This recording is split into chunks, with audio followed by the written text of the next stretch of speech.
Hi, it's MrByZ back again, and now I get to show you a project I've been working on. You can see a little bit of it behind me, but I decided I wanted to have Darth Vader's castle in my collection. And since nobody was making one, I had to build one.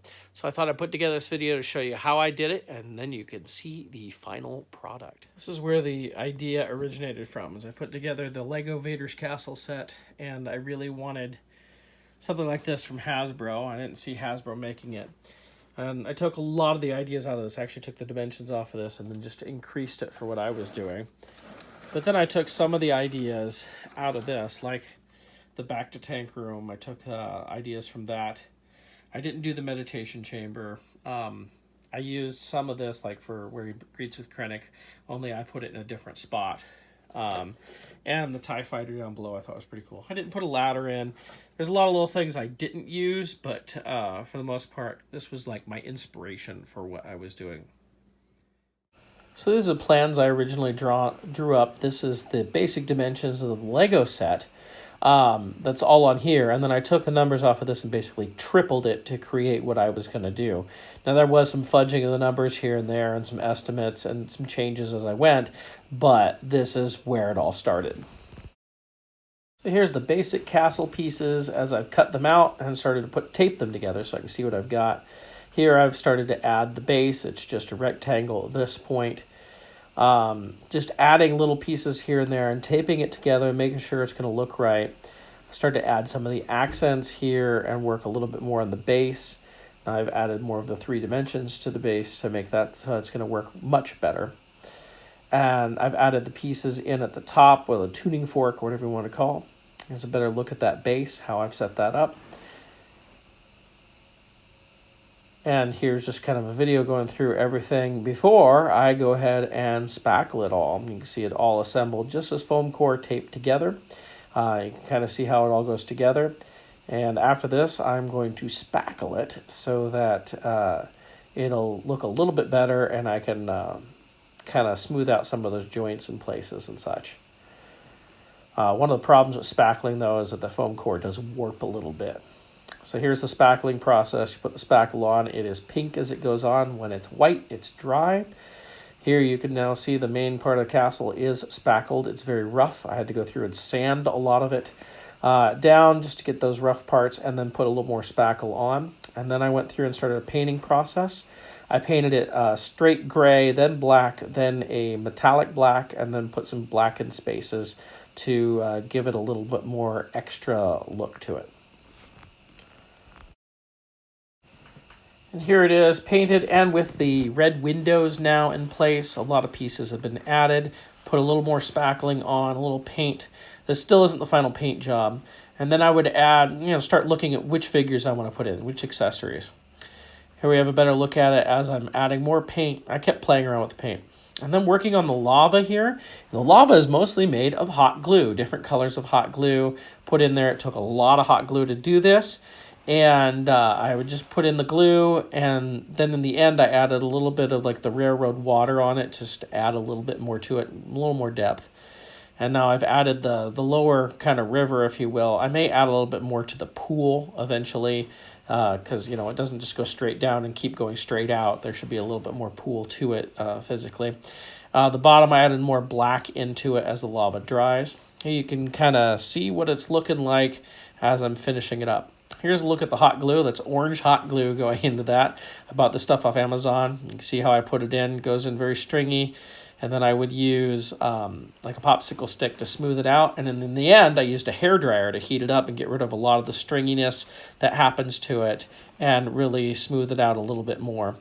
And then I had to build an all-new piece of furniture, if you will, to put this on, as I did not have a shelf to put all this on. As you can see, I painted it the same black as this and then added the lava hot glow to the area as well, just so it would fit in very well. So here you can see I have the table all set up, and you can see it rises way up there. It is about 50 inches tall off the table. I do have the base piece here with the lava. I am tempted still to add a little more lava in here. You can see how that hot glue really lurks. There are several different colors in there and some extra paint in there to give it all that color in there. And then the The outer wash is just some orange and yellow paint just to give it that glow. I've added a couple little extra pieces. I do have the Mustafar playset here next to it now, making this a Mustafar shelf.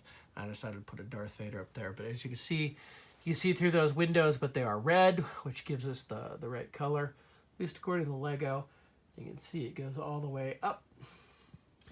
It worked out pretty good. The paint and spackle give me that rocky stone look that I was looking for. Take a look here at the side. Now we'll go ahead and look at the inside. So the interior wasn't something I was going to do to begin with, but I realized it was going to show. So as you can see, I actually have a Darth Vader TIE Fighter docked in the bottom. Just thought that'd be interesting to put it in there. The first level, we have Vader talking to Krennic here. As you've seen where I got all the decals and everything. And these guys, these were actually paper holders for giant rolls of paper from my work that I repurposed and then gave a little glow to them to look like maybe they're processing lava going through or something like that, just adding a little detail. Now I have slanted shelves, which at first I didn't really want. It happened because of the way I put it together, but then I realized it made it so you could see everything better. And here we have our back to tank with our custom Vader in the back to tank. You can see the 2-1B droids actually holding a Vader helmet there. I used one of the Imperial dignitaries to just kind of be there. I have the other droid holding an Anakin arm and the other piece of Vader's helmet. You can see pieces of his armor there on the table, and the royal guards are right there. And we go up one more floor. This is like Vader's living quarters. So I have like an Amidala hologram there, as if Vader's looking at it. Remembering, you see there's a lightsaber in there next to the hologram. An extra Vader suit is over here on the side, as well as his old Anakin robes, because apparently this Vader is feeling very nostalgic. But you can see how that worked. It's just kind of hollowed out in the back, and just with the extra decals and everything in there, it worked pretty good. I didn't put anything up top on that at all. I just kind of kept that. But it kind of worked well. And I used a lot of the ideas from the Lego playset to get into there. But there you can see the final product for Vader's Castle. I hope you enjoyed this look at my Vader's Castle, and I encourage you all, if there's something that you want made that hasn't been made, give it a try. When I came up with this idea, I wasn't sure how it would work, if it would look any good and all that. And the more I worked at it, the more I liked it. So you never know. Give it a try. It may be a failure, but we all learn from our failures. And you can try again. You never know. There's so many people say, well, I don't have any ability on that sort of thing. I wouldn't be able to do it. Just give it a try, see what you can do. Go ahead and try it out. I hope you enjoyed this. Maybe you'll try the same idea I did or improve upon it. I'm sure there are major improvements that can be made upon this, but it was just a lot of fun to put together. So thank you so much for joining me, and be sure to check out, I got some more videos coming in the future for a couple little tours of my collection coming up. Thanks.